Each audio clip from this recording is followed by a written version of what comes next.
అందరికీ నమస్కారము. నా పేరు లక్ష్మి. మిస్ శాడిస్ట్ 139వ భాగము. రచయిత వేదశ్రీ గారు. నా మాయలో నువ్వు ఎప్పుడో పడిపోయావు. ఇంకా కొత్తగా పడేసేదేముంది? నిన్ను పడేయటానికి ఇవన్నీ చేయాల్సిన అవసరం లేదు నాకు. మిస్టర్ విరన్స్ చక్రవర్తి గారు, నిన్ను నా దగ్గరికి రప్పించుకోవటం చిటిక వేసినంత ఈజీ నాకు తెలుసా? దానికి పెద్ద పెద్ద ప్లాన్స్ వేయాల్సిన అవసరం లేదు అని అంటుంది మనస్విని. వీరు కోపంగా, అవునా? నిజమా? నన్ను మాయలో పడేయటం ఎవరి వల్ల కాదు. మళ్ళీ నేను నీ మాయలో పడిపోను అని అనేలోపే మనస్విని వీరన్ని ప్రేమగా గట్టిగా హత్తుకుంటుంది. వీర్ ఏం చేస్తాడు పాపం? సముద్రంలో పడ్డవాడైనా పైకి లేచి వస్తాడేమో కానీ ఆడదాని ప్రేమ మాయలో పడినవాడు ఎవడూ అంత తేలిగ్గా బయటికి రాలేడు కదా! అందులో మన విరాన్స్ చక్రవర్తి ప్రత్యేకం కాదు కదా! కొన్ని క్షణాలకి మనస్వినికి దూరంగా జరిగి, ఇప్పటికైనా నేను చెప్పింది ఒప్పుకుంటారా వీరుగారు అని అంటుంది. వీరు తన మనసులో ఏమో అనుకున్నాను. నా అమ్మ బాగా ముదిరిపోయింది. 24 గంటలు ఆ తెలివితేటలు నా మీదనే ప్రయోగిస్తుంది. అయస్కాంతంలా నన్ను లాగేసుకుంటుంది. అయినా నా అమ్ముకి అమ్ము అని మనస్విని అని పేరు పెట్టడం కరెక్ట్ కాదు. అయస్కాంతం అని పేరు పెట్టాల్సింది. సరిగ్గా సరిపోతుంది. ఆ అయస్కాంతానికి ఎంత దూరంగా ఉంటే అంత మంచిది. లేకపోతే నేను చులకనైపోతాను నాకు అమ్ముకి అని అనుకొని టాపిక్ డైవర్ట్ చేయాలని, సరేలే నువ్వు ఇదంతా కావాలని చేయలేదని నాకర్థమైంది. ఇంకా ఎక్స్‌పోజింగ్ ఆపు. చూడలేకపోతున్నాను అని అంటాడు వీర్. మనస్విని మాత్రం చూడకపోతే చూడకు. నిన్ను ఎవరు చూడమన్నారు? నేనేమైనా రండి వీరుగారు వచ్చి నన్ను నా అందాన్ని చూడండి అని అన్నానా? చేసిందంతా నువ్వే చేసి మళ్ళీ ఏమీ తెలియని అమాయకుడిలాగా మాట్లాడుతున్నావు. ఇదేం బాగలేదు వీరుగారు. అయినా నేను ఇలాగే ఉంటాను. ఏం చేస్తారు మీరు అని అంటుంది మనస్విని. వీర్ మనస్వినిని చూస్తూ ఈ కష్టం పగవాడికి కూడా రాకూడదు. ఇక్కడ నా ఫీలింగ్స్ కంట్రోల్ చేసుకోలేక అల్లాడిపోతూ ఉంటే అమ్ము మాత్రం కొంచెం కూడా సిగ్గు లేకుండా అలాగే నిలబడి ఉంటుంది. ఏం చేస్తాం? అంతా నా కర్మ అని అనుకొని కింద పడి ఉన్న చీర కొంగు తీసి మనస్విని మీదకి విసిరేసి మనస్విని వైపు కోపంగా చూస్తూ, అయినా చీర చేంజ్ చేసుకునేటప్పుడు డోర్ వేసుకోవాలని తెలీదా? ఎవరైనా వస్తారు అని ఆ మాత్రం తెలీదా? అని అంటాడు వీర్. మనసుని మాత్రం అదే యాటిట్యూడ్‌ని మెయింటైన్ చేస్తూ, నా రూమ్‌లోకి నువ్వు తప్ప డైరెక్ట్‌గా ఎవరు రారు. అయినా అందరికీ మేనర్స్ అనే ఒక విషయం తెలుసు. నీలాగా డైరెక్ట్‌గా బెడ్‌రూమ్‌లోకి ఎవరు దూసుకురారు. ఎవరొచ్చినా డోర్ కొట్టి లోపలికి వస్తారు. అయినా నా రూమ్‌లో నా ఇష్టం వచ్చినట్లుగా ఉంటాను అని అంటుంది మనస్విని. వీర్ మనస్విని మీదికి వెళుతూ, ఏంటి? నాకు మేనర్స్ లేదా? నాకు అని అంటూ ఉంటాడు. మనస్విని వెనక్కి అడుగులు వేస్తూ కంగారులో చేతిలో ఉన్న చీరను వదిలేస్తుంది. పాపం వీర్ మళ్ళీ మనస్వినిని చూసి టెంప్ట్ అయిపోతూ నాతో బాగా ఆడుకుంటుంది అని అనుకుంటూ వెనుకకు తిరిగి, ఈ రూమ్‌లోకి రావాలంటే నాకు పర్మిషన్ ఎందుకు? అయినా నా అమ్ము అని అనబోయి మళ్ళీ అక్కడే ఆపేసి, నా భార్య రూమ్‌లోకి నేను డోర్ కొట్టి రావటమేంటి?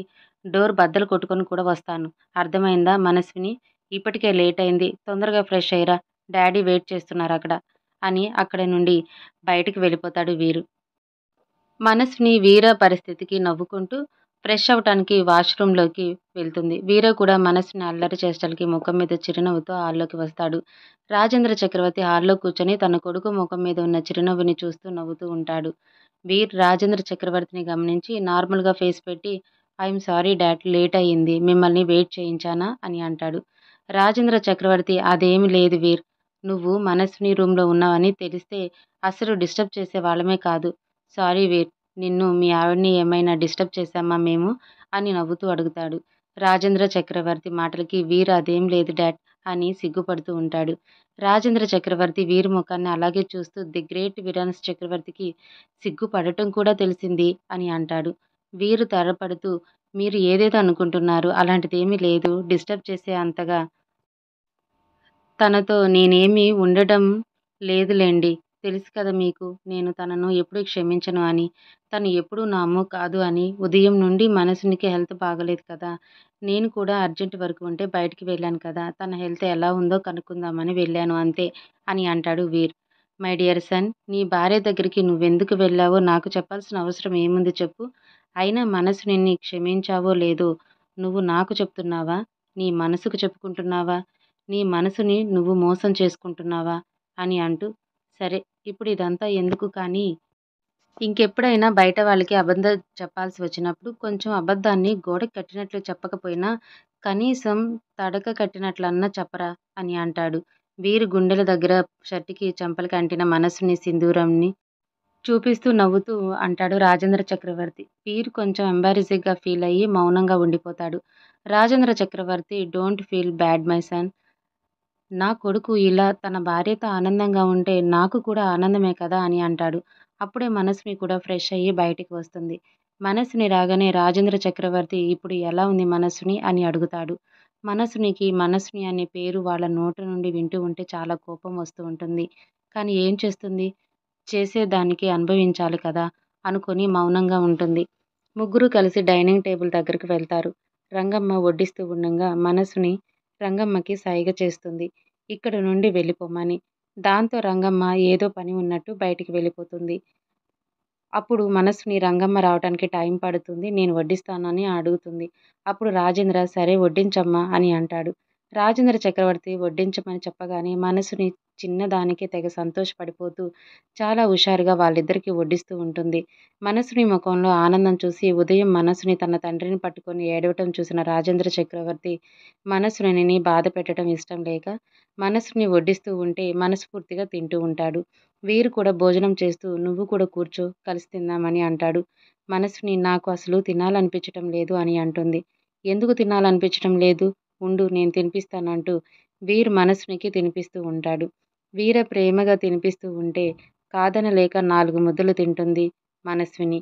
రాజేంద్ర మళ్ళీ వీర్ మనస్వినిల మధ్య మునుపటి సంతోషం వస్తుంది అని సంతోషపడిపోతూ ఉంటాడు. ముగ్గురు కలిసి భోజనం ముగించేస్తారు. వీరు మనస్సుని దగ్గరికి వెళ్ళి మెడిసిన్ ఇచ్చి ఇక పడుకో అని బయటికి వెళ్ళిపోతూ ఉంటాడు. ఎందుకో మనస్సునికి ఏదో అనీజీగా అనిపిస్తూ ఉంటే వీర చేయి పట్టుకొని ఈ రూమ్‌లోనే పడుకోవచ్చు కదా అని అడగాలనుకుంటుంది.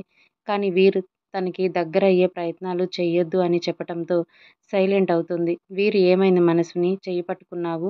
ఏదైనా ఇబ్బందిగా ఉందా? నాతో ఏదైనా చెప్పాలా? అని అడుగుతాడు. ఏదో బెంగగా అనీజీగా అనిపిస్తుంది అని చెప్పాలనుకుంటుంది మనస్విని. కానీ వీర కంగారు పడిపోతాడు. అనవసరంగా ఇంత చిన్న విషయానికి వీరాని కంగారు పెట్టడం ఎందుకు అని అనుకుంటుంది మనస్విని.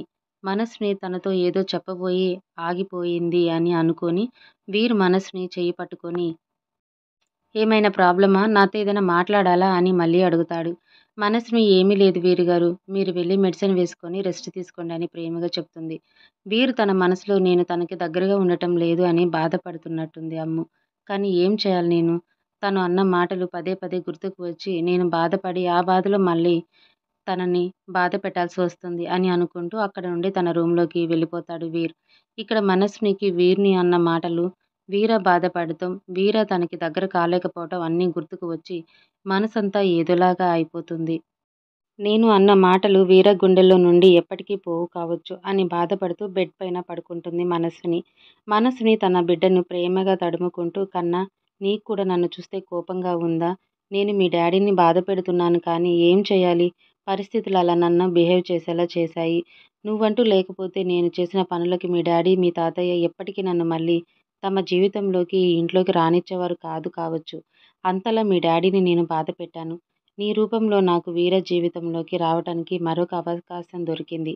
అలాగే నీ ద్వారానైనా మళ్ళీ మీ డాడీ మనసులో నా స్థానం సంపాదించుకుంటాను కన్నా. మీ డాడీ నన్ను మనస్విని అని అంటూ ఉంటే ఎంత బాధగా ఉందో మాటల్లో చెప్పలేను అని బాధపడుతూ ఉంటుంది మనస్విని. అప్పుడే మనస్వినికి ఈశ్వర్ వర్మ బెదిరించిన విషయం గుర్తుకు వచ్చి నిజంగానే ఈశ్వర్ వర్మ అతను అన్నట్లుగా చేస్తాడా? అతనికి అంత ధైర్యం ఉందా?